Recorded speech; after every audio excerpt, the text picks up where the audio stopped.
Well, this is a question that's plagued historians ever since the end of the Second World War.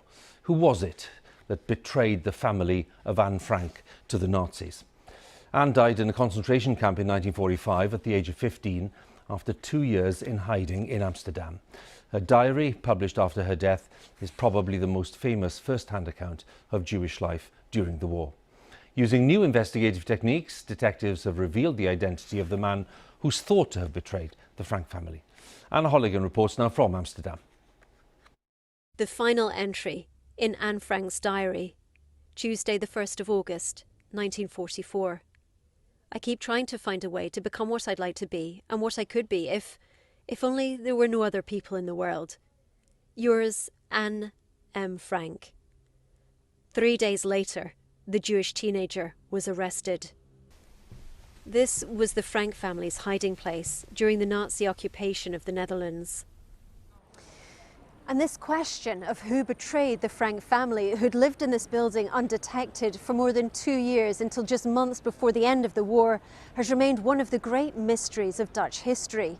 And now this team of investigators have identified a man who they believe is the key suspect, a Jewish lawyer who'd been based here in Amsterdam helping Jewish refugees fleeing Nazi Germany.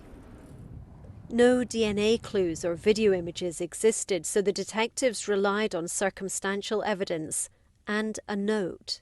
The final suspect became the person who was named in an anonymous note sent to Otto Frank shortly after he got back from the camp, Auschwitz, in which a man called Vandenberg was identified as the betrayer. Otto Frank was Anne's father and the only member of the family to survive the war.